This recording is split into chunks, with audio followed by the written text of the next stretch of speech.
Hi, Scott. Hi, Bob. How are you? Fine. How are you? Why do you laugh when you say that? Oh, it's a beautiful day here in the south of France. Well, that wouldn't by itself make me burst into laughter if I were there, so I'm not sure that that's a satisfactory explanation, but I don't want to pry. As long as you're having a good time, that's the main thing. I should introduce you. You are Scott Atran. Is that the way you pronounce it? It's not Atran, right? It's Atran. Yeah. And you are, would it be misleading to call you a swashbuckling anthropologist? Yeah, because I have no sword. You have no sword, okay. But you do go have adventures. I do have my penknife sometimes. That comes in handy just to reassure me. Uh-huh. Well, you do go into places of danger. And you have adventures, and you go to Indonesia, and you've been to, I think, Gaza, not just the West Bank, right? And spoken to people in Hamas and various kinds of religious extremists, which is to a large extent the subject of your most recent book. What I'm holding up is actually the Kindle version of the cover, which is the version of the book I have, Talking to the Enemy, Faith, Brotherhood, and the Unmaking of Terrorists. I actually have, for other reasons, I happen to have on my bookshelf an earlier book, In Gods We Trust, by you, The Evolutionary Landscape of Religion. That makes two, you and my mother. Two books, two people. Well, yeah. That's a start. That's a start. That's the way all authors start.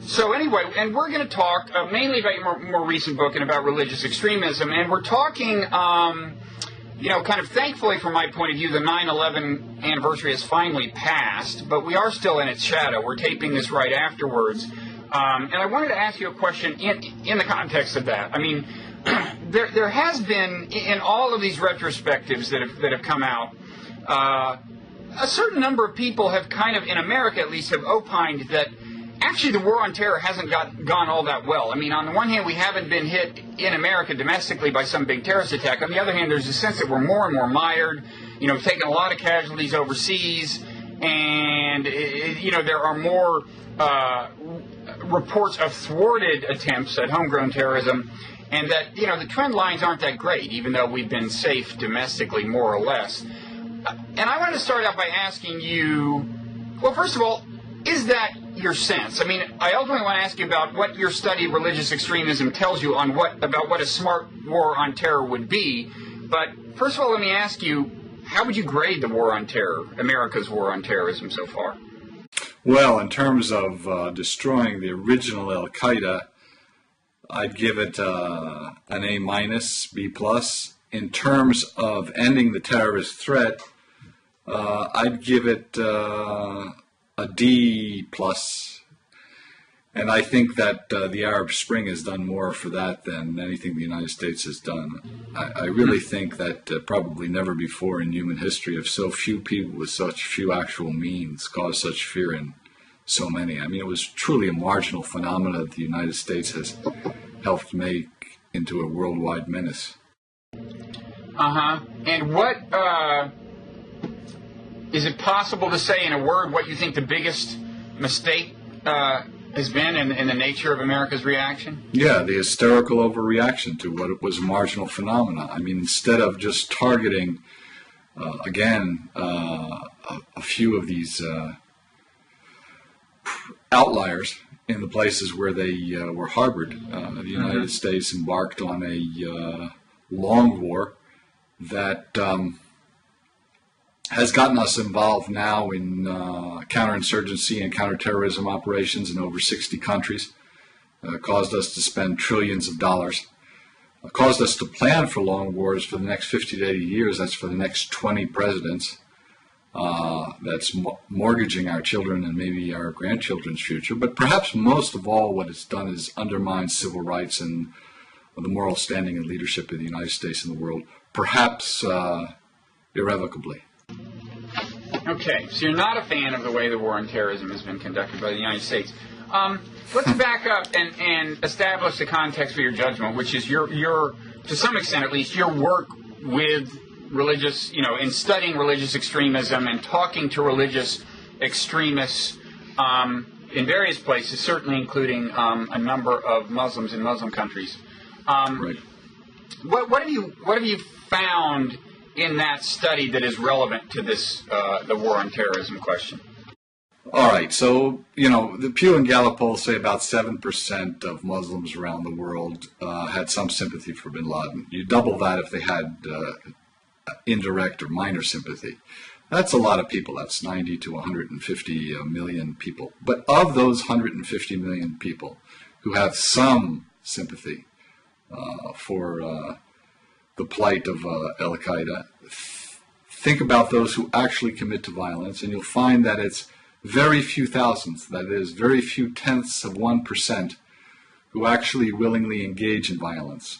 So although some moral outrage, and we can get into what that moral outrage is, certainly has nothing to do with the Quran or the Hadith or traditional religious education, which in fact is a negative predictor of involvement in jihad. If you look at who actually commits to it. Wait, can I stop you there? You said, what is the inverse correlation between degree of immersion in religion generically and? Yeah, the more you have sort of traditional religious teaching, the less likely you are to be involved in jihad anywhere, whether it be in prison or in any country we know of. Except, of course, in places like rural Pakistan, rural Afghanistan, and rural Indonesia. And that's because the state, especially in Pakistan, has forfeited its responsibility for education, spends about 240 times more on defense than it does on education, health, and welfare combined. And so madrasas for rural children in these poor rural areas are producing mid-level commanders for the Taliban. But the thing about the madrasas is no one who gets involved in global jihad comes from these madrasas. And that's the reason, of course, is very simple. These basically are poor rural kids who learn to rote and memorize the Quran. In fact, they don't even understand what it says half the time. And, people who want to do global jihad want young people can do GPS, know computers, languages to blend in society, are quick on their feet.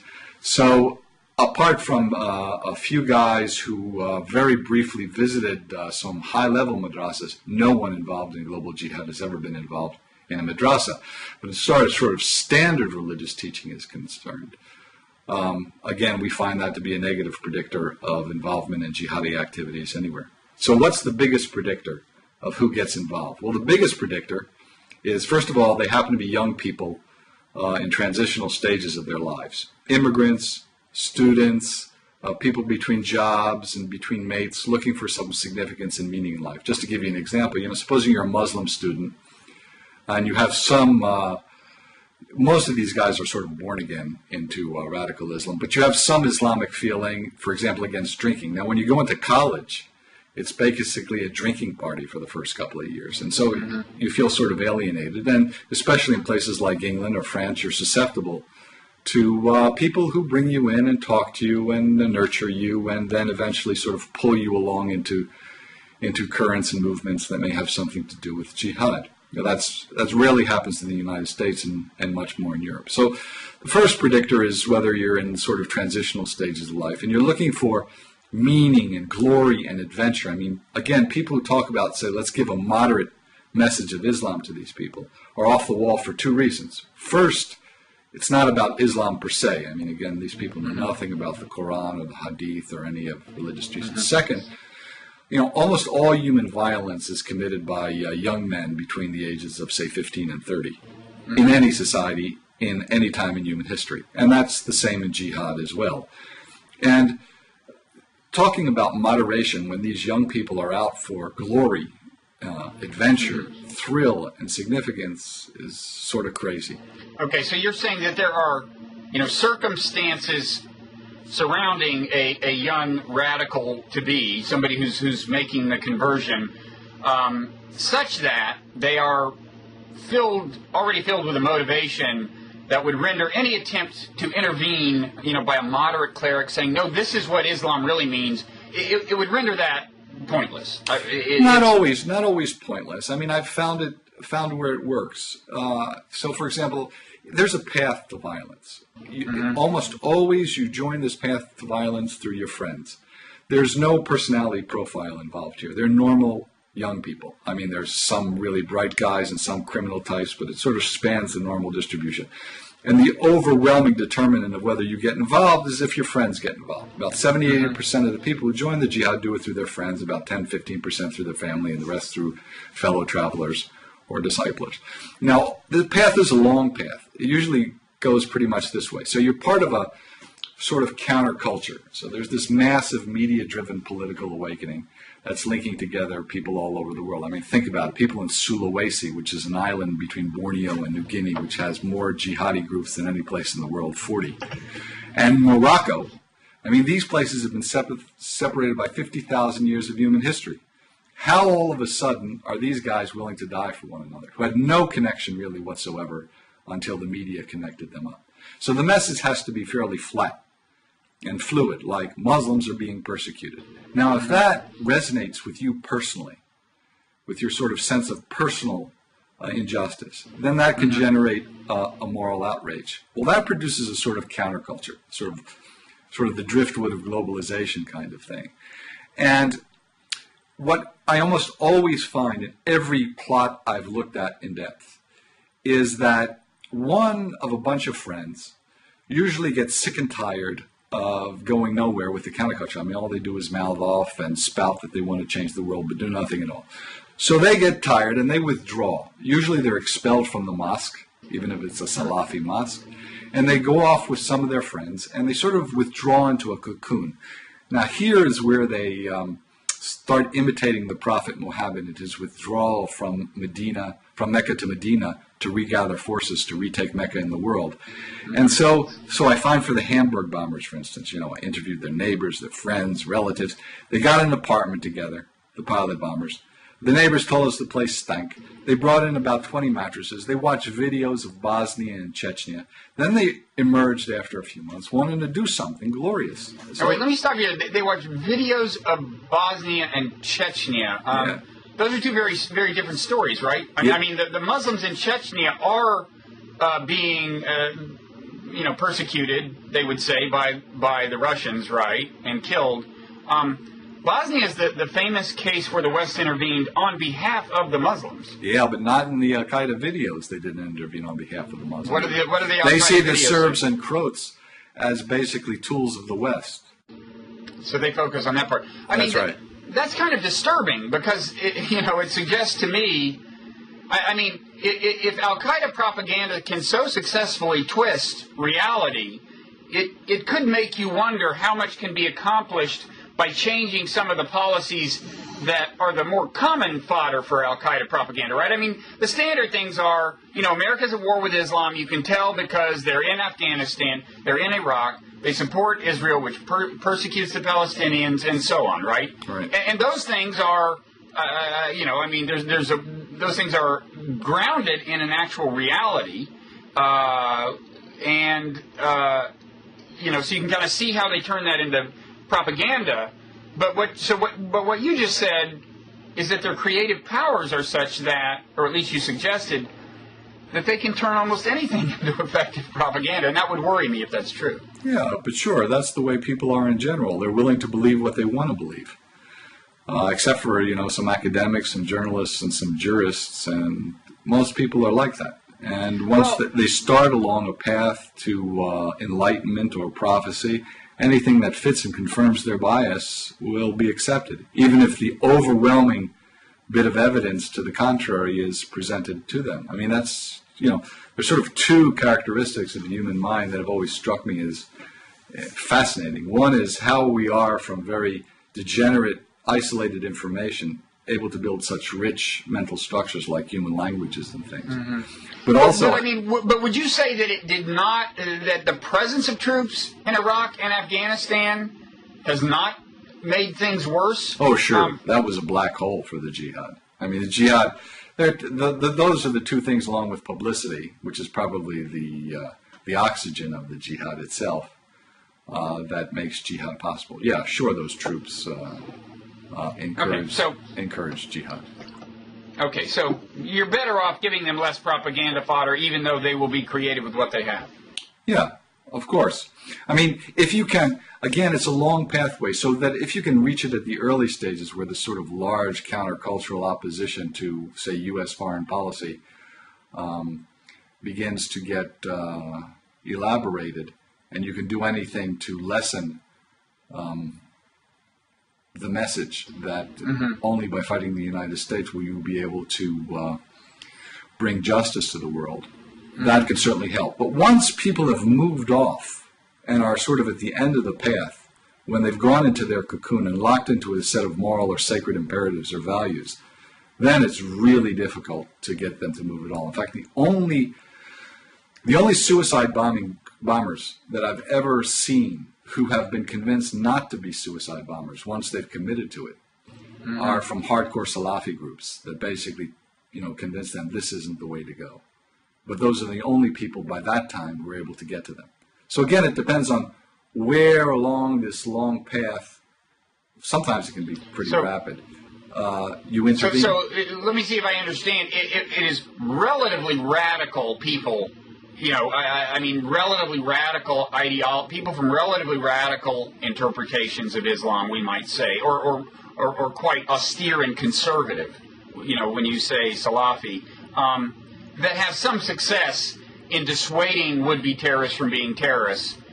Whereas if you bring in, kind of your standard kind of, classically moderate Muslim cleric, they would have no hope. Yeah, it's not so simple. I mean, so take places like Saudi Arabia. In Saudi Arabia, everybody's a Salafi, right? And the way the intel guys know that someone's going to jihad is if he stops going to the local mosque, right? Him and his friends stop going to the local mosque. So how are they going to bring him back into the fold? By the way, General Doug Stone used the same methods when he took over command of Abu Ghraib under Petraeus after the abuses in the United States and to try and get the United States to reverse course. They bring in the families, they bring in the tribes, they bring in the communities, they make a formal contract, and they bring in the local imams. And they all have these discussions, and they decide that they're going to look out for one another. And that actually works. It even works in Indonesia. So again, it's not one solution takes care of everything. It depends on the time and the place and who these guys are. Okay, but in general, once these young guys, to get you back on track, once these young guys they kind of take what we would consider the dark path, they're hard to dissuade after that. You describe this process where they're young, they're already hanging out with guys who, have kind of feel a certain antagonism maybe toward America and the West, but aren't strapping bombs onto themselves. And then finally they sever themselves off from that group and get into a kind of a deeper jihadist mentality. And you're saying at that point, they, as individuals, are kind of almost at a point of no return. Right, but it's almost never an individual. It's almost always a group of friends. They have found another group. Yes, and they're willing to die for one another, much more than just for the cause. And so these Hamburg guys, they wanted to go to Bosnia, then they wanted to go to Chechnya, and that didn't work out because nobody really wanted them. They did not, and sort of by accident, they fell into Al Qaeda's lap. Well, Al Qaeda has never recruited anybody, really. I mean, they're sort of like the National Science Foundation. They would accept, applications. And Khalid Sheikh Mohammed had one application. It wasn't adopted unanimously. And then these guys fell into his lap. He basically said, hey, boss, look what I got. Now we can do it. But then Al Qaeda was destroyed, pretty much destroyed, as a command and control organization. And after 9/11, you mean? Yes, and almost everywhere after, now it's almost all just self-seekers who hook up either on the internet or directly with sort of Qaeda guys and are inspired. But, take someone like, the Christmas Day bomber, Umar Abdul Muttalib, the crotch bomber, or the Times Square firecracker dud bomber, Faisal Shehzad, or Major Hassan. And after these events, you hear headlines just like for the Madrid bombing or the London Underground bombing, Al-Qaeda strikes or Al-Qaeda Awlaki brainwashes whoever. But if you have a look at the emails, Hassan's sending 20-some emails to Awlaki, and Awlaki sending back 2, basically, go the way of jihad, my son. Or Umar, the Nigerian student, Umar Abdul Muttalib, bright guy, from Nigeria, went to London, became head of a student organization. Then he decided he was dissatisfied, wanted to do jihad. He went looking for al-Awlaki in Yemen. Al-Awlaki didn't invite him. He spent a month in Sana'a looking around, couldn't find him. Eventually, he made his way. But if you read, like, Inspire magazine, the Al-Qaeda magazine, actually run by an American named Samir Khan out of Yemen, they basically say, look, guys, don't come to Afghanistan. Don't come to Yemen. Stay home. But we'll give you some ideas about what to do. Remember what the sniper did in Washington? Well, why don't you blow up some cars or people or restaurants? And if you're really smart, we'll give you some ideas about how to use chemical and biological weapons. Right. Now, by the way, when I came to that part of your book mentioning the ratio of emails between Hassan and al-Awlaki, the famous cleric in Yemen, this is the policy implication I read into that. Tell me if you agree. I mean,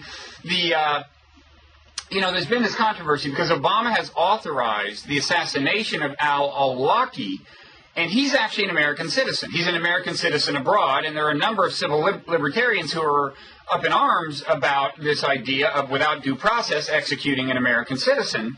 The reply you hear from people who favor Obama's policy is, let me say, first of all, the civil libertarians who some of them argue that, look, besides, leaving aside the civil liberties issues, you can kill this guy, but there's just going to be somebody else who's going to arise to take his place, right? No. And then the reply is, oh, no, this guy's really good. He's really charismatic. Now, when I came to that part of your book about the relative ratio of emails, I thought, well, that kind of steered me toward the former interpretation that, these guys are just looking for somebody to affirm them. But anyway, go ahead. What were you going to say? Yeah, this is true. I mean, the email stuff is research that Mark Sageman has done for the Army, and he's sort of followed this pretty closely. But if you look at, for example, plots against the United States, okay, there have been exactly 3 plots against the United States. The underwear bomber, the Times Square bomber, and the cargo plane, the print cartridges in cargo planes.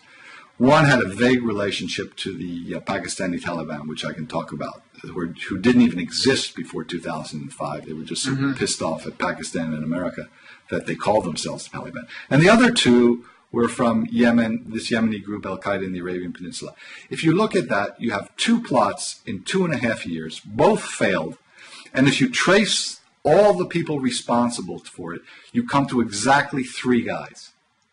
Al-Awlaki, American citizen of Yemeni origin; Samir Khan, who went looking for al-Awlaki and became the internet producer of Inspire magazine, Al-Qaeda's magazine; and a Saudi named Ibrahim al-Asiri, who got his brother to blow himself up with a crotch bomb, the first crotch bomb, trying to kill Prince Nayef, the security minister of Saudi Arabia, and then got the Nigerian student to go along with it. So you got 3 people, okay, in 3 years, and that's it. And they failed.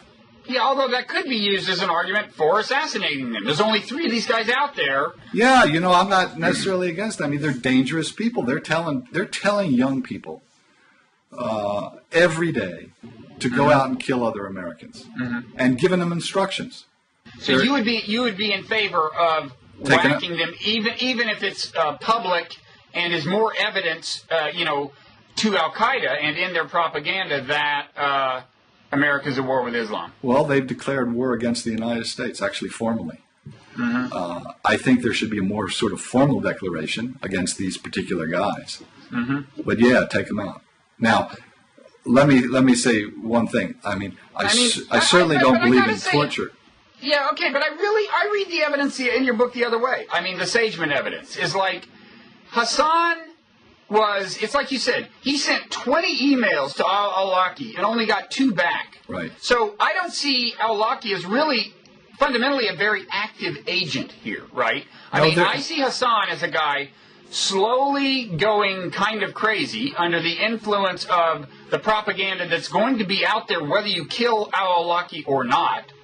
And he wants to feel that he's got some affirmation and some kind of that he's on assignment almost, and he wants to find the most high-profile radical cleric to give him that affirmation and finally return his email. Well, there's always going to be a most high-profile cleric out there for him to, who will finally return his email, whether it's al-Awlaki or not. And meanwhile, we're sending these drone strikes in there at people like al-Awlaki, tearing up the U.S. Constitution to do it in this case, and the drone strikes, inevitably, a certain number of them have collateral damage. In fact, we have tried with a drone strike to kill al-Awlaki, and oops, missed and killed somebody else. Right. And I just see the assagement evidence is pointing in the other direction. Yeah, well, look, let's not confuse things. I mean, I'm not talking about drone strikes or anything like that. I'm talking about if you get the chance to send somebody in to knock these guys out. If you look on the hard drives of all people that have been arrested for Al-Qaeda, over 80% of them have al-Awlaki's sermons on them. So he's a powerful voice. Well, again, assuming there wouldn't be somebody else's sermons on them that if his weren't on them. It's like, look at the number of people who own Dell computers. So you could you could really reduce the number of computers in America by taking out Dell. No, you couldn't. You wouldn't reduce it a bit. Because the question is, how much demand for computers is there? No, and somebody's going to supply them. I think the same would have been true for bin Laden. I mean, it does have an effect. It doesn't mean it's going to end it. It's going to end the searching. It's going to end the fact that there are attractors out there.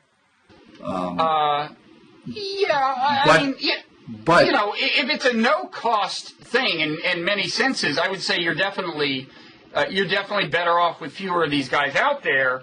I just don't see them as really the kind of the independent, the driving force. Well, let me give you an example. So I'm interviewing this guy in a prison who wants to blow up the American embassy, France. So I say, why did you join the jihad?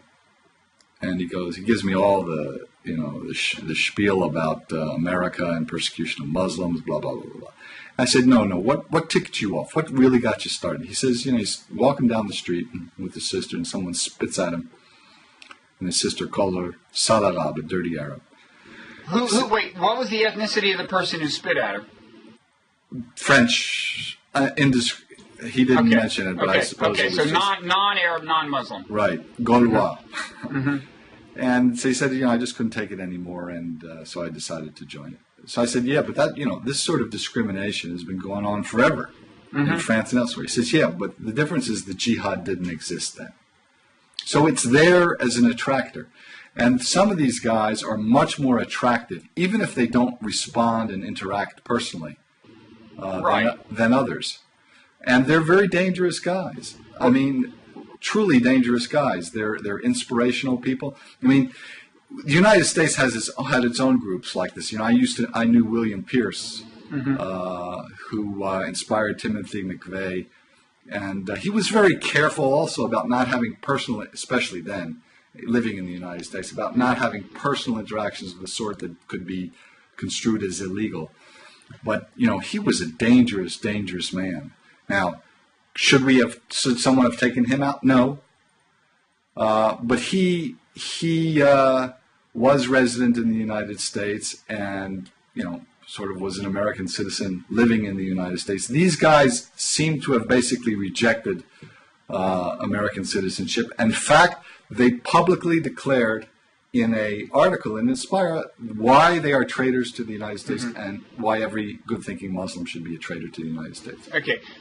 But, a second theme of yours, you alluded to it, and I want to get you to elaborate on, is that the life, the oxygen for these people is publicity. Yeah, and we have made such a big deal out of al-Awlaki in the course of trying to kill him that we have given him, I think we have considerably increased the power he has within that community. Oh, I'm not saying never try to do something about this, and I'm not saying that once... that taking out bin Laden at an opportune time wouldn't have made things a lot simpler, but I don't see quite how you reconcile what you're saying about the virtue of assassinating al-Awlaki, and by the way, drones is the way they're trying to do it, whether like it or not, with your view that giving publicity to these people is exactly what they want.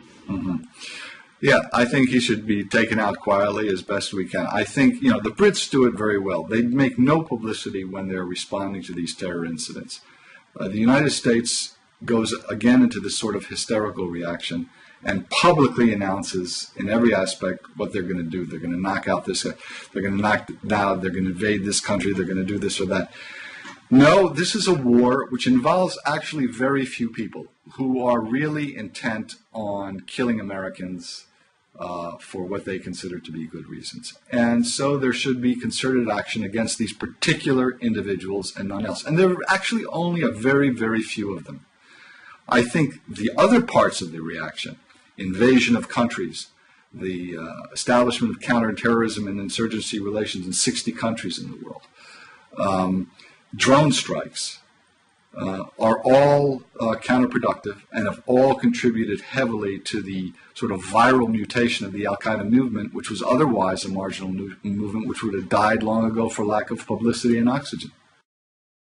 Okay, I mean, the one thing I would, and then I'll let this rest, is you say there really are only a few of these guys, and I take it you mean that you're saying that to support the proposition that killing them would kind of carry us a long way to solve the problem. And I would say, yeah, there's only a few of them, and there's only, there's only a few Roger Federers, or, there's only a few greatest tennis players in the world. There's only a few most prominent radical Islamic crazies in the world who are issuing the propaganda. But if you kill them, it is manifestly the case that someone else will occupy that niche, and then they will be the most famous, and we will help them get more famous. We've killed the number 3 guy in Al-Qaeda, God knows how many times. I mean...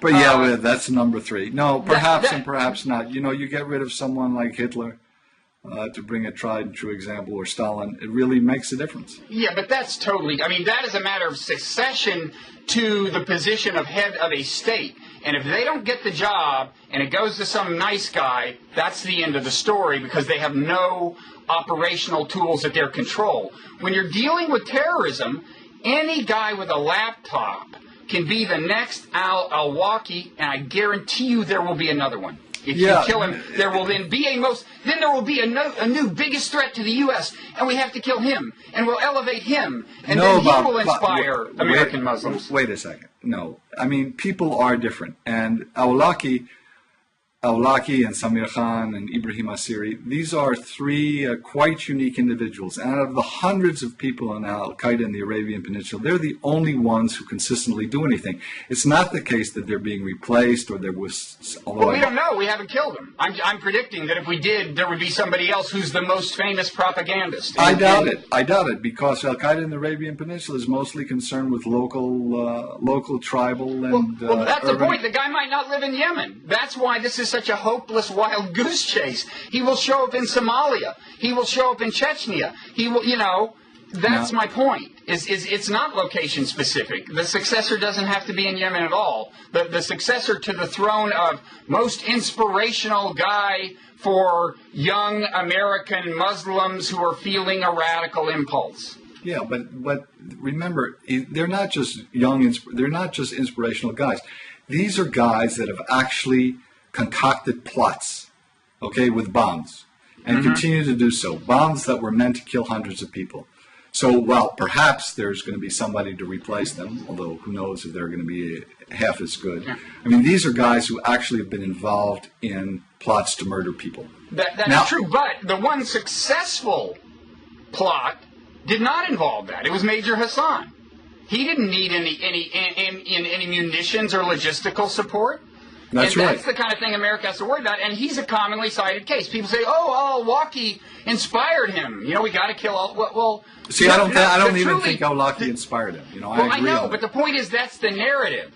And I'm saying that's the truth. Hassan is the true threat in America, is the lone wolf who doesn't require the kind of logistical support you can monitor and intercept at the border.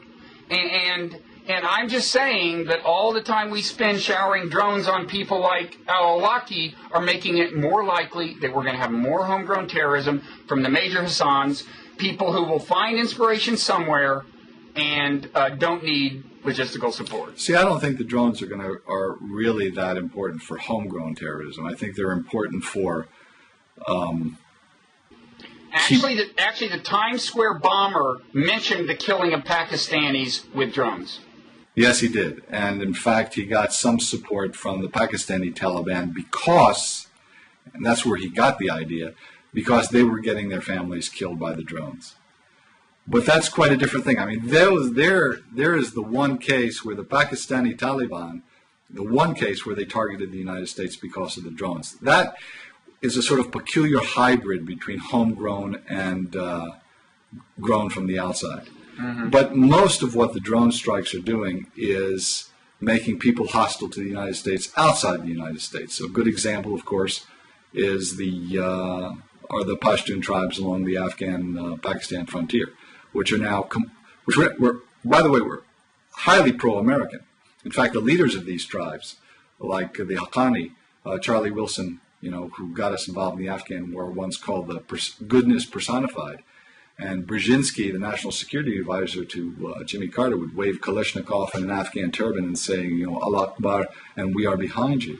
Mm-hmm. But now we've turned these guys around completely, where they were once strong allies of the United States and not involved in all with Al-Qaeda at all, before 2001, are now probably the most dangerous people in the world because they've completely destabilized the Pakistani state.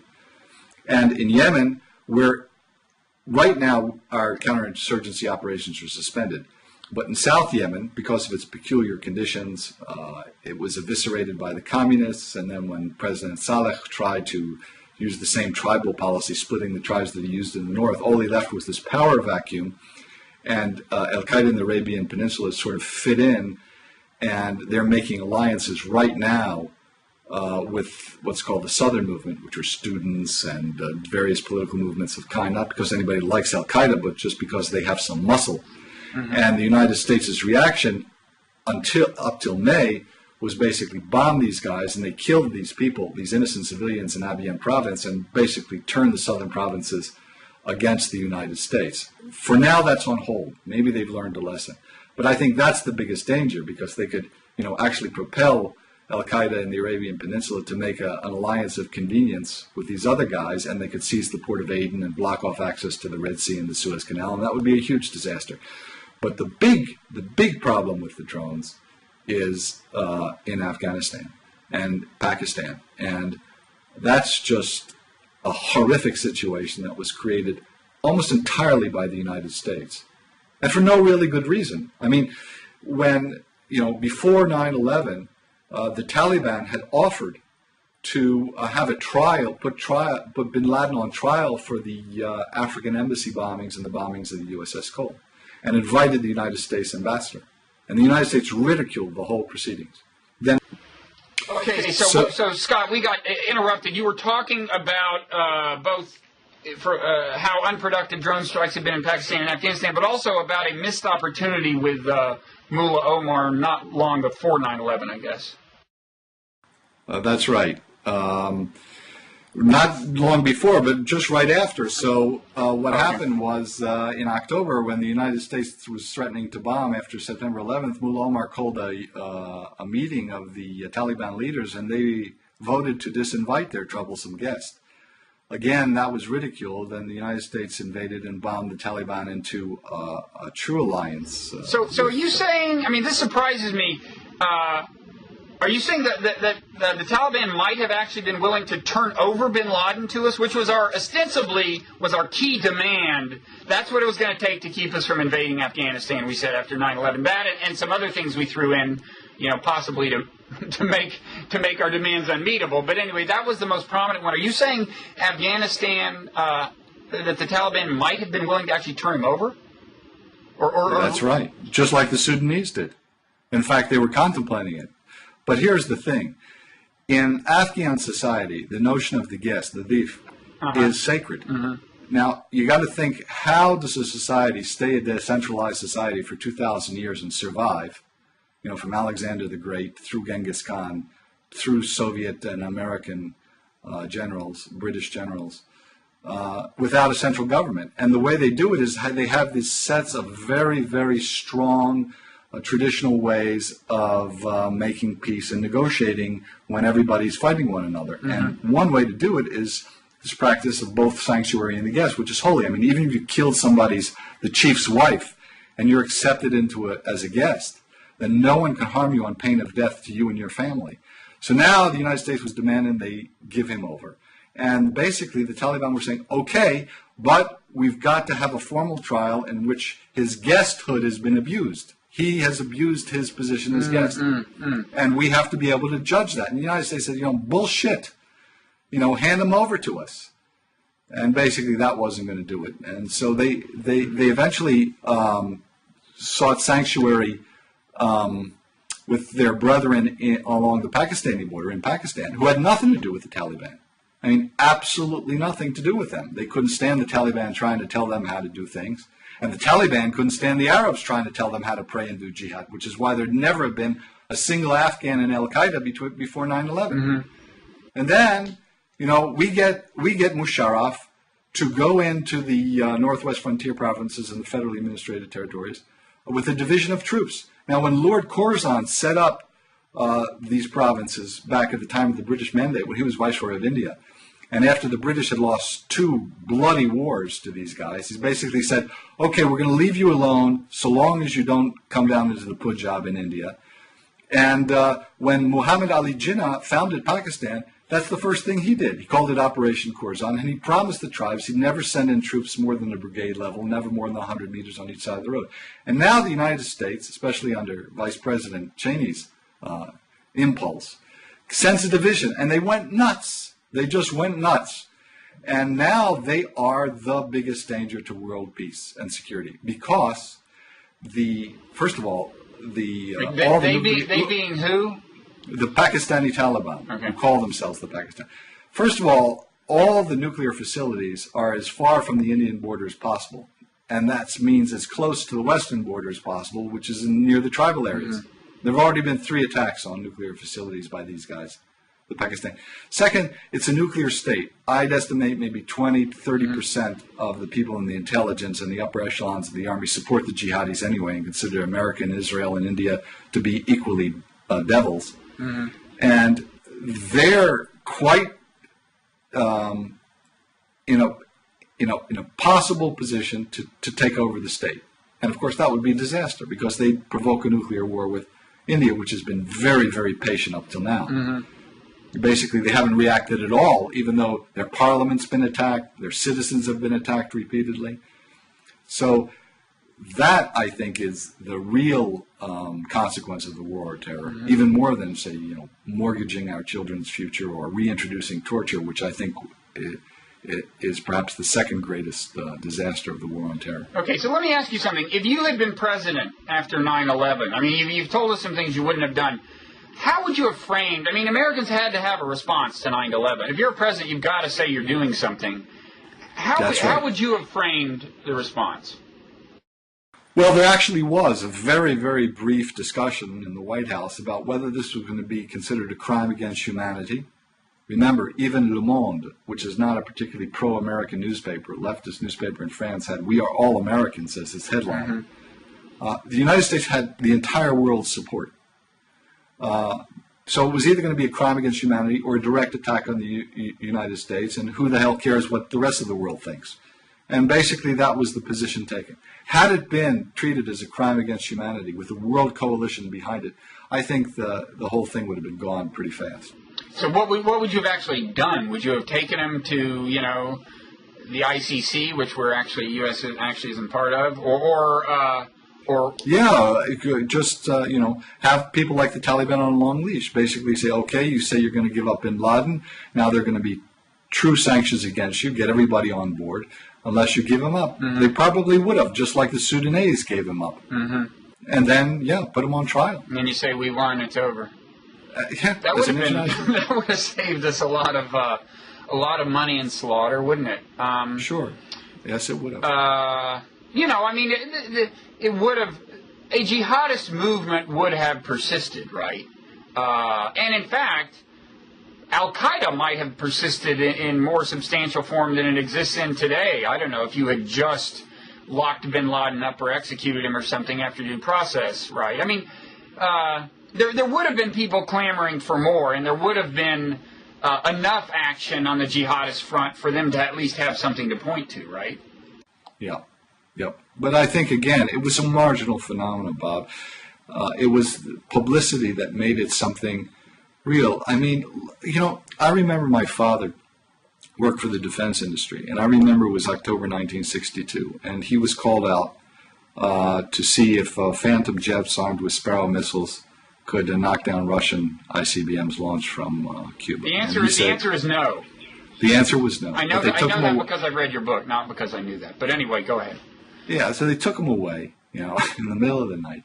He comes back the next day. I'm really worried. I heard Kennedy's speech, and I'm a 10-year-old, and I asked my mom, and she says, wait till you find. And he's a World War II veteran. He's visibly shaken.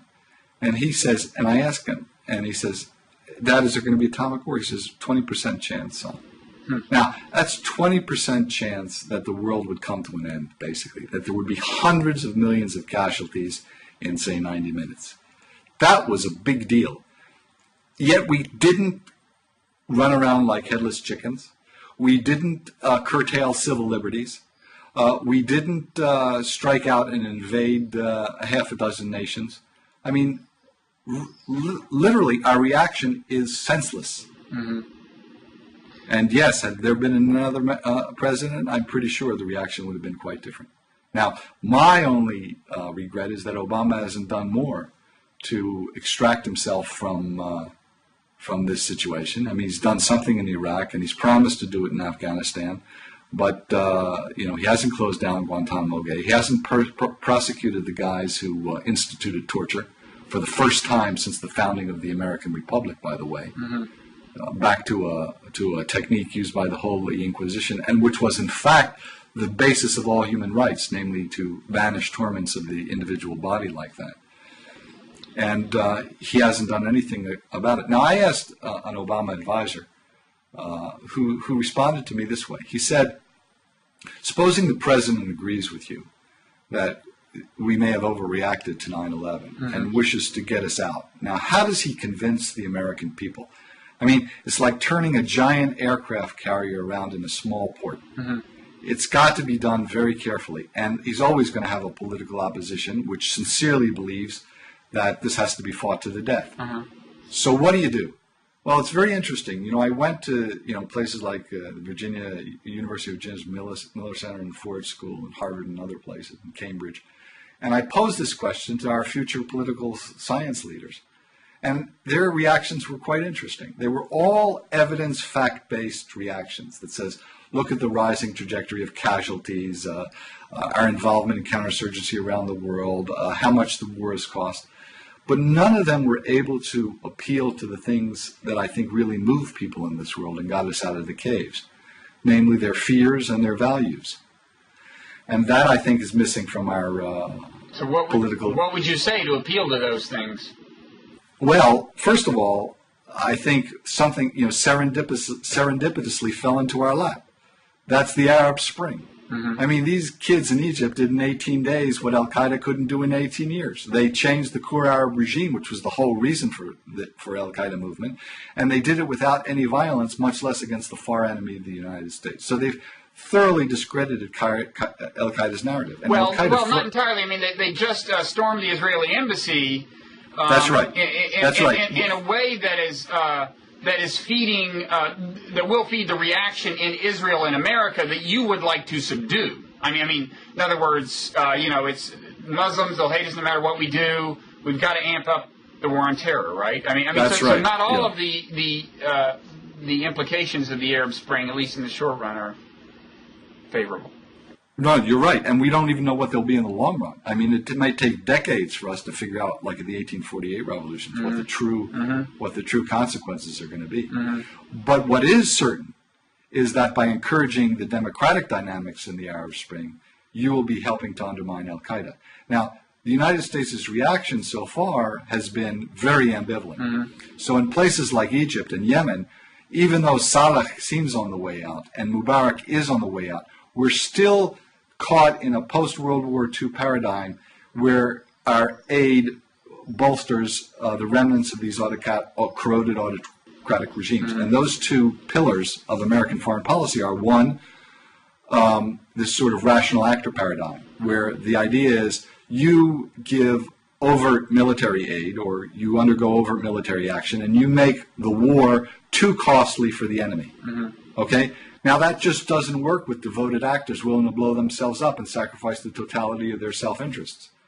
That isn't going to dissuade them. Mm-hmm. And the second pillar of American foreign policy is the development assistance paradigm, government to government. But, I actually review these proposals. And if you review these proposals, you'll see that the way American organizations get grants to do development aid, be it from the U.S. Agency of International Development or directly from the Defense Department, is they tout their relations to, relatives and friends in the regime. So in Yemen in June, right after the new counterterrorism doctrine came out from the White House, they announced $43 million in aid to help the people of Yemen. Okay, $43 million in aid for 23 million people isn't a hell of a lot.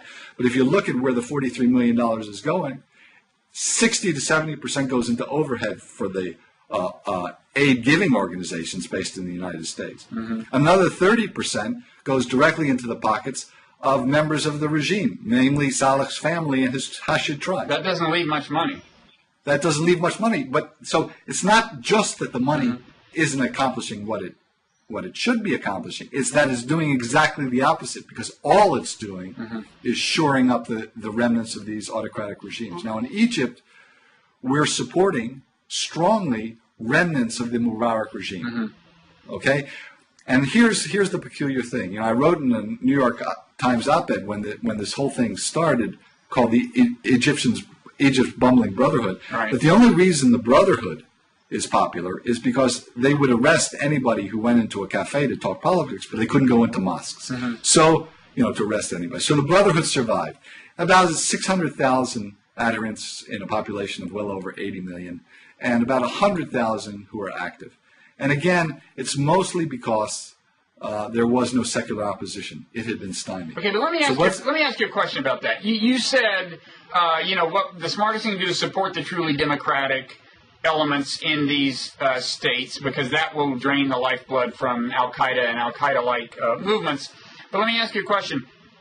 Suppose that Islamist movements succeed through democracy. By Islamist, I mean groups that think that the government of their country should be Islamic in nature. Would you say, yes. That's what a lot of people fear, something like the Muslim Brotherhood actually taking power in one of these states. Would you say that even if that's the case, then supporting that kind of democratic transition still has the net effect of being a positive thing in the war on terrorism? Good question. It depends on how and what happens after those people take power. Now, well, we don't know that in advance, and I'm asking you to tell us what to do in advance. So it is a tough question. No, you can. You have to take the chance, like we didn't take with Hamas. And we'll never know whether Hamas hunkered down, took over Gaza, and became even more autocratic than before because of the reaction to it, or whether they would have opened up and there would have been a true power-sharing dynamic mm-hmm. between the secular forces of Palestine and the Hamas. In the case of the Brotherhood, we don't know. The Brotherhood is a huge organization in terms of its political opinions. The youth bloggers of the Muslim Brotherhood are much more, at least, giving lip service to democracy. But what I do think is that the actual forces that dominate the Arab Spring have nothing to do with the Muslim Brothers, but they are pro-Islamic. I mean, if you look at the surveys and the polls, you find that over 80% of Arab Springers in any of these countries support democracy. Individual rights, political responsibility, tolerance for minority views. You also find that 80% support Islamic principles and values in government. Now, that's completely alien to our society. What does it mean? Well, they don't know what it means themselves. They've seen that in the first Arab awakening in the 1930s, Arab countries decided to import every possible Western experiment: fascism, communism, socialism, nationalism. Anything you can imagine was tried and failed. Mm-hmm. Now they're saying, okay, we've got a second chance here. What can give us a moral foundation? The West's principles alone didn't do it. So they're looking to something that reaches deep in the past and far into the future. And what they see is Islam. But they don't know what aspects. I mean, if you go to Cairo today, you have open theater in the streets where they're actually openly debating and experimenting with what forms of democracy and Islam could go together. Mm-hmm. It's a new thing. And what are we doing about it? Well, first of all, again, I don't think government-to-government aid assistance one way or the other, either military or development or anything else, is going to do much of anything. I'm a lifelong flaming liberal. But I do believe in this case that American foreign policy, government aid, is a disaster. And that, I think, is the result of the fact that the National Security Council, which determines foreign policy, has absolutely no input from any human direction. It's all intelligence and military forces in the Council of Economic Advisors. So our foreign policy is pretty much disastrous, as opposed to our domestic policy, which is complex. And so the question is, what do we do if these government-to-government initiatives just reinforce these corroded regimes? Well, we've got unbelievable resources. We've got our entertainment industry. We've got our universities. We've got our faith-based organizations. We've got our small businesses, all probably, arguably, the best in the world. These should be engaged, and they're not. Now, not that we should attempt at all to manage or even guide the Arab Spring or embrace it, because then we'd strangle it, but at least to interact with it in some dynamic fashion. Because if you read what the Revolutionary Youth Councils are writing to one another and to our president, the Yemen Revolutionary Youth Council wrote a letter on July 4th to President Obama, a 30-page letter, basically saying, we want exactly what you wanted in the Declaration of Independence. Plus, we want the freedom to dream. Okay? Why do you keep talking about Al-Qaeda? Al-Qaeda's maybe 200 people in this country. You're just making it worse. And I think that's true. Okay. Well, then we have your prescription of the war on terrorism. Do less. Do less and get more. But I think the secret's this. In the later stages of the Civil War, when the Union was engaged in a life and death struggle, President Lincoln said in a speech, he started talking sympathetically about the rebels. And a woman, an elderly woman, a staunch Unionist, upbraided the president for speaking kindly of his enemies when he should have been only thinking of destroying them. And Lincoln said, why, madam, do I not destroy my enemies when I make them my friends?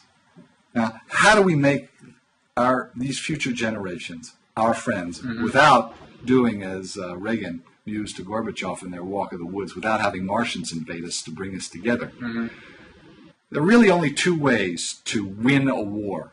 And that's either exterminate your enemy, and has anybody heard from Carthage in the last 2,000 years? No. Or make them our friends like we did with Germany and Japan. Now, how do we do it? Well, as far as I can tell, the U.S. has absolutely no policy aimed at doing this. I mean, again, it's either these government-to-government, military or development aid things.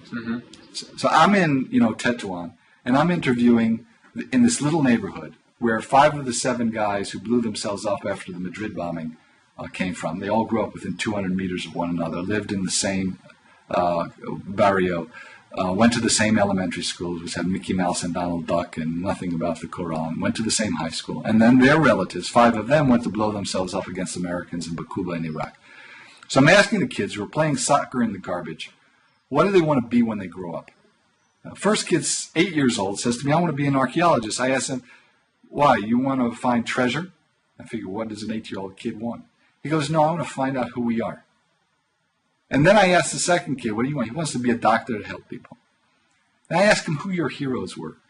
The first hero was a soccer player from the Barca team, class team, Ronaldinho. The second hero is the Terminator. Had no idea he was related to the then governor of California. And the third hero is Osama bin Laden. Well, I went back, the same neighborhood, different group of kids, same age, just after Obama's elected. I asked the kids the same question. First is, soccer players. Eto'o, the Cameroonian striker for Barca, and Sergio Morales from Madrid. Second is Terminator 2. It takes time for films to get there. Action hero. Third, just beating out Osama bin Laden, which has 4th place, is Barack Obama. So what's it telling us? It's telling us that these kids are at a stage in their life looking for heroes and models, something glorious, and they see what's out there in the world. And there are these 2 powerful messages. One, yes, we can, where a black man suddenly becomes the most powerful man practically in the history of the world. And we have the other message, which is happiness is martyrdom, which is saying If you're frustrated, if you're getting nowhere, you can change the world. We did with 4 box cutters. That's all it took. So how are we going to get how are we going to get these young people and thus win? That's the way we're going to win the war on terror, to go one way rather than the other. Well, I don't see we're doing much in the way of anything. Yeah, well, I'm in there in Morocco evaluating a USAID project where they're telling us, okay, the United States is giving so many millions of dollars to build these youth houses for the government and get youth involved. And the way they indicate success is how many youth houses are built and how many kids are involved. But then I go into the youth houses. What they're doing, they're surfing jihadi sites. They're talking about girls. They're talking about jobs. They don't know what the hell they're doing, but they've invented their own language. They're illiterate, but they have their own internet language, which they call Sharbiya. It's Arabic. It's an Ursa's language of Arabic and English and Spanish and French. And what's the reaction of authorities funded by our money? Kill it because we can't control it. Now, would you do that in Silicon Valley when some kids come up with this ingenious solution which we can't control? Of course not. Mm-hmm. And that's the kind of thing that's going to move these people forward. And it's not going to be market integration and development just for entrepreneurship. We've gone on a little over an hour, so we have to call it to an end. The moment, the Obama moment, I fear has kind of passed. The moment back then when the kids in the Muslim world were citing him as a role model, we may have not taken full advantage of that. But the anecdote does point out that things are fluid and people are malleable. Yeah, we just did a poll. Obama comes in dead last, behind Ahmadinejad. Right. So looks like we'll have to wait for the next round. Maybe Rick Perry? Just kidding. Please, my God. Don't make me ruin You never know. You never know. Maybe, I don't know. Let's use our imaginations. Anyway, thanks so much for taking the time, Scott. Let me use my skills to see if I can regenerate on my Kindle an image of the cover of your book, Talking to the Enemy. Yes, I've succeeded, and I'll show it to people again. It's been out not much more than a year, maybe less, I think. So we can call it a new book. And thanks so much. And I hope you'll be back. Thanks for having me.